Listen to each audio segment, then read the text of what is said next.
Malaysia Singapore இசை பயணத்திற்காக 1974ஆம் ஆண்டு இந்த சகோதரிகள் சிதம்பரம் கப்பலில் சென்றபோது அந்த கப்பல் கேப்டனின் கோரிக்கையை ஏற்று கப்பலிலேயே நிகழ்ச்சி வழங்கி அசத்தினார்கள்.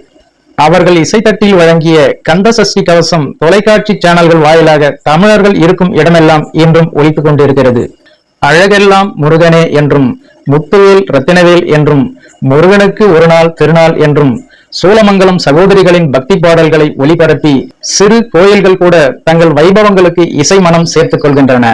சூலமங்கலம் சகோதரிகள் பாடிய திருப்பரும் குன்றத்தில் நீ சிரித்தால் என்ற பக்தி பாடல் இசையமைப்பாளர் குன்னக்குடி வைத்தியநாதனின் இசையில் இசைத்தட்டாக முதலில் வெளிவந்தது. அதன் பிறகு இந்த பாடல் கந்தன் கருணை என்ற திரைப்படத்தில் சேர்த்துக் கொள்ளப்பட்டது. திரைப்பட இசையமைப்பாளராக பிறகு குன்னக்குடி வைத்தியநாதன் உயர்வதற்கு இந்த பாடல் ஒரு மிகப்பெரிய காரணமாக அமைந்தது.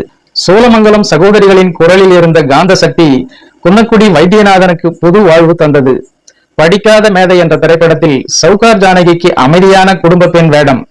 அந்த நிலையில் அவருக்கு ராஜலட்சுமி பாடிய ஒரே ஒரு ஊரிலே ஒரே ஒரு ராஜா பாடல் அற்புதமாக அமைந்தது. கொஞ்சம் சலங்கை என்ற திரைப்படத்தில் நடிகை சாவித்திரிக்காக சூலமங்கலம் ராஜலட்சுமி பாடிய ஒருமையுடன் நினது மலரடி என்ற அருப்பா தமிழ் சினிமாவில் மிகவும் பாந்தமாக ஒலிக்கும் ஒரு தெய்வ தமிழ் பாடல். கர்ணன் என்ற திரைப்படத்தில் சாவித்திரிக்காக பாடிய போய் வா மகளே போய் வா ஆனந்த பைரவி ராகத்தில் ஆனந்தமாக ஒலிக்கிறது. குயில் கூவி துயில் எழுப்பு என்று நாணல் என்ற திரைப்படத்தில் சூலமங்கலம் ராஜலட்சுமி பாடிய பாடல் காலை இளம்பொழுதின் அமைதியையும் இனிமையையும் தெய்வீகமாக பிரதிபலிக்கிறது. கௌரி கல்யாணம் என்ற திரைப்படத்தில் வெள்ளை கமலத்திலே திருப்புகழை பாட பாட வாய்மணக்கம். திருமால் பெருமை என்ற திரைப்படத்தில் KR விஜயாவிற்கு காக்கை சிறகினிலே நந்தலாலா.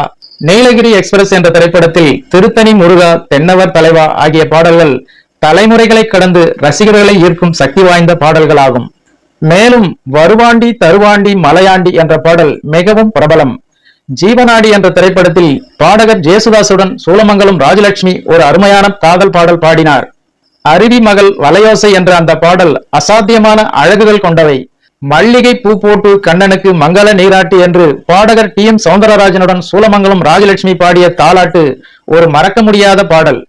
அதே போல் பின்னணி பாடகி P சுசிலாவுடன் சூலமங்கலம் ராஜலட்சுமி இணைந்து பாடிய குங்குமம் மங்கள மங்கையர் குங்குமம், வணங்கிடும் கைகளின் வடிவத்தை பார்த்தால் முதலிய பாடல்கள் அவை கர்நாடக இசை சார்ந்தவை என்பதையும் மீறி எல்லோரும் ரசிக்கும் வண்ணம் அமைந்தன. அதே போல் பாமா விஜயம் என்ற திரைப்படத்தில் ஆணிமுத்து வாங்கி வந்தேன் என்று மிகச்சிறப்பான ஒரு பாடல். இந்த பாடலில் சவுகார் ஜானகிக்கு P சுசிலாவும், ஜெயந்திக்கு LR ஈஸ்வரியும், காஞ்சனாவுக்கு சூலமங்கலம் ராஜேஸ்வரியும் பங்கேற்கும் இந்த பாடல் ஆணிமுத்தாக சுடர் விடுகிறது என்பது குறிப்பிடத்தக்கது.